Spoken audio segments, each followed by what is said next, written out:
लोगों ने रामानंद राय के बारे में बहुत अच्छा बोला।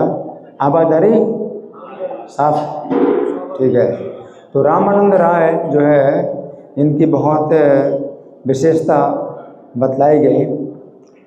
तो एक तो ये विशेषता बताई कि स्त्रियों को छूते थे, स्पर्श करते थे और उनको देखते थे, स्नान कराते थे और नृत्य कराते थे और उनके अंदर कोई विकार नहीं, काम वासना नहीं उत्पन्न होती थी।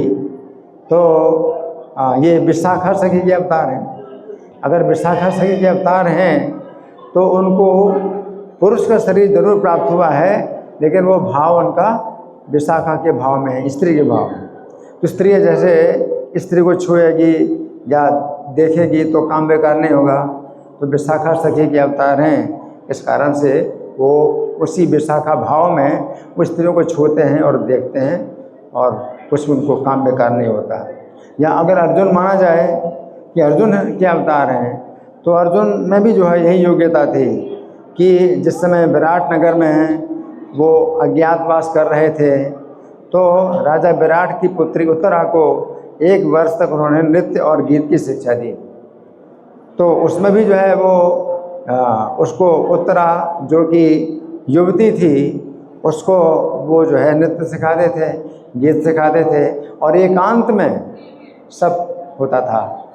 तो जब बाद में पता चला कि तो अर्जुन है, तो मेरी पुत्री उत्तरा को इन्होंने नृत्य गीत की शिक्षा दी, तो राजा विराट कहते हैं कि अब तो मैं चाहूँगा कि आप मेरी पुत्री के साथ विवाह कर लीजिए, क्योंकि 1 वर्ष तक आपने नृत्य गीत की शिक्षा दी मेरी पुत्री को, तो आप मेरी पुत्री के साथ विवाह कर लीजिए।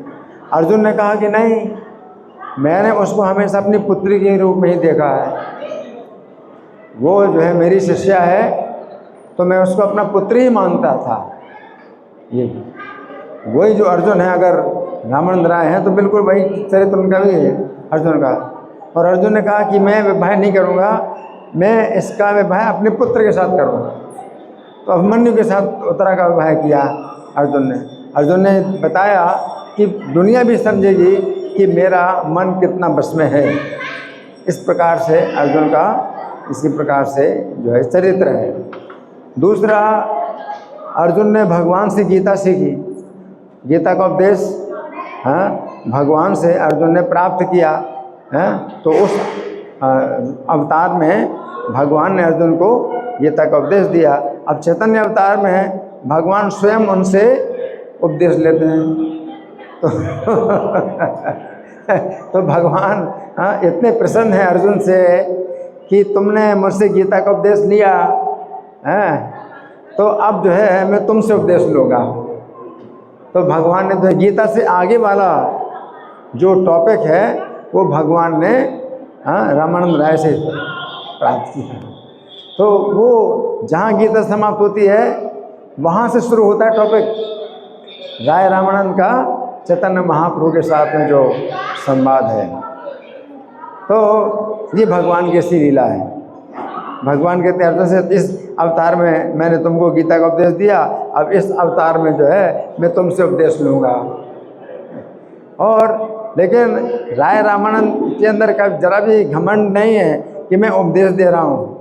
वो हर बार हमेशा 100 बार यही बात बोलते हैं कि मैं कुछ नहीं बोल रहा हूँ, आप ही मुझसे बुला रहे हैं और मुझे कुछ पता भी नहीं कि मैं क्या बोल रहा हूँ, कितना सही बोल रहा हूँ, कल गलत बोल रहा हूँ, मुझे कुछ पता नहीं है, आप ही जो है मुझसे बुला रहे हैं, मैं कठपुतली की तरह बोल रहा हूँ। तो इस तरह से हमें बहुत बड़ी शिक्षा प्राप्त होती है कि भगवान उनको राय रामानंद को इतना सम्मान दे रहे हैं कि अपने से ज़्यादा उनको जो है योग्य मानते हैं।